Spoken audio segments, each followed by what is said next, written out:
Olá! Seja muito bem-vindo, seja muito bem-vinda ao nosso percurso de 360 dias com a Bíblia. Chegamos ao dias 26 da nossa jornada de leitura da Bíblia em um ano. Então vamos lá. Respire fundo, aquiete o seu coração e vamos caminhar juntos mais uma vez pela palavra de Deus. A nossa leitura de hoje em Gênesis nos joga bem no meio de um intenso drama familiar.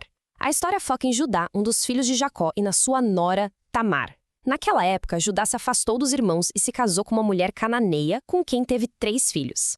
E sabe, a tradição era muito clara. Se um homem morresse sem deixar filhos, o irmão dele deveria se casar com a viúva para garantir a descendência. Era o chamado dever de cunhado. E a gente vai ver como essa lei antiga vira o centro de um conflito que revela tanto a fragilidade quanto a justiça humana. A história se desenrola assim. O filho mais velho de Judá, casou-se com Tamar, mas morreu por causa da sua maldade. O irmão dele, Onã, também morreu depois de se recusar a cumprir o seu dever. Judá, então, com medo de perder seu último filho, manda Tamar de volta para a casa do pai dela. Anos se passam e Tamar, se sentindo injustiçada, se disfarça e tem um encontro com o próprio Judá, que não a reconhece. 3 meses depois, quando a gravidez dela fica evidente, a notícia chega a Judá que, sem saber de nada, claro, declara essa sentença terrível que vemos aqui. Tirai-a para fora que ela seja queimada. Mas Tamar, ela tinha um plano. Quando estava sendo levada para a execução, ela mandou entregar a Judá os objetos que ele tinha deixado como garantia: o anel, o cordão e o bastão dele, com uma mensagem: Eu concebi do homem a quem isto pertence. Naquele momento, ao reconhecer seus pertences, a ficha caiu. Judá percebeu a própria falha e a justiça no ato de Tamar, e exclamou: Ela é mais justa do que eu. E dessa união nasceram os gêmeos Farés e Zara. O capítulo seguinte muda completamente o foco. Agora a gente vai para a história de José, aquele irmão que Judá e os outros venderam como escravo. Lembra? No Egito, a sorte de José parece mudar. O Senhor estava com ele e ele prosperou na casa de Putifar, um oficial do faraó. Mas a sua integridade foi colocada à prova quando a mulher do seu senhor tentou seduzi-lo. E a resposta de José, ela revela um temor a Deus tão profundo. Como poderia eu cometer um tão grande crime e pecar contra Deus? Mesmo ele se recusando dia após dia, a mulher de Potifar insistiu e, um dia, o acusou falsamente de agressão. Furioso, seu senhor o jogou na prisão. Mas a mensagem central, e isso é o mais importante, permanece. Mesmo na injustiça, mesmo no aparente abandono daquela prisão, o Senhor estava com José, mostrando-lhe sua bondade e fazendo prosperar tudo o que ele fazia. Depois de acompanhar essas provações todas de Judá e de José, a nossa reflexão se volta para a oração. Como é que a alma da gente clama a Deus no meio da dificuldade e na necessidade de perdão? A gente encontra uma resposta linda para isso no Salmo 25. Este é um salmo de Davi. Para vós, Senhor, elevo a minha alma. Meu Deus, em vós confio, não seja eu decepcionado. Não escarneçam de mim meus inimigos. Não, nenhum daqueles que esperam em vós será confundido, mas os pérfidos serão cobertos de vergonha. Senhor, mostrai-me os vossos caminhos, e ensinai-me as vossas veredas. Dirigi-me na vossa verdade e ensinai-me, porque sois o Deus de minha salvação, e em vós eu espero sempre. Lembrai-vos, Senhor, de vossas misericórdias e de vossas bondades, que são eternas. Não vos lembreis dos pecados de minha juventude e dos meus delitos.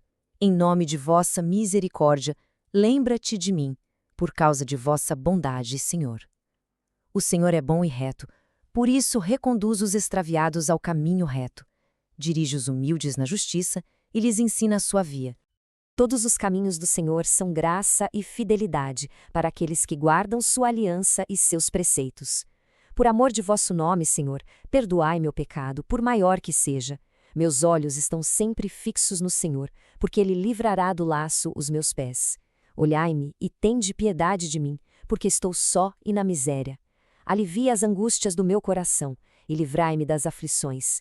Vede minha miséria e meu sofrimento e perdoai-me todas as faltas. Defendei minha alma e livrai-me, não seja confundido eu que em vós me acolhi. Protejam-me a inocência e a integridade, porque espero em vós, Senhor. Ó Deus, livrai Israel de todas as suas angústias.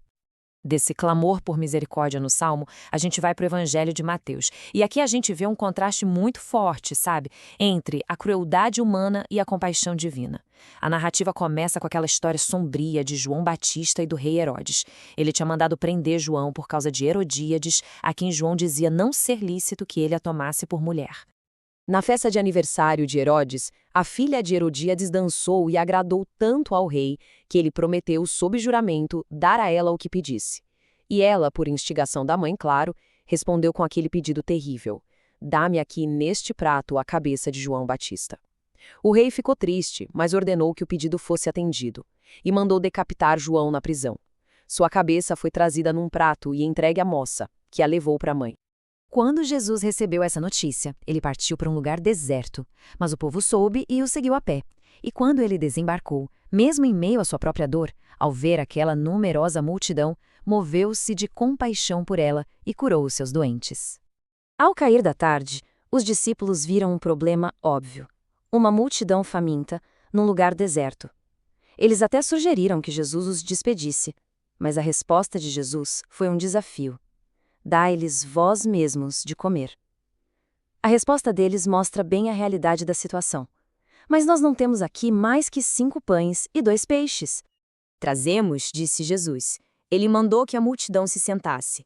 Tomou os pães e os peixes e, elevando os olhos ao céu, os abençoou. Então, partiu os pães e os deu aos discípulos, para que distribuíssem. E aquilo que era tão pouco se tornou mais que suficiente. Naquele dia foram alimentados aproximadamente 5.000 homens, sem contar as mulheres e as crianças. O fato é que todos comeram e ficaram fartos, e dos pedaços que sobraram ainda recolheram 12 cestos cheios. Essa demonstração de provisão tão abundante nos leva a pensar mais fundo sobre quem é Deus, sobre a natureza dele.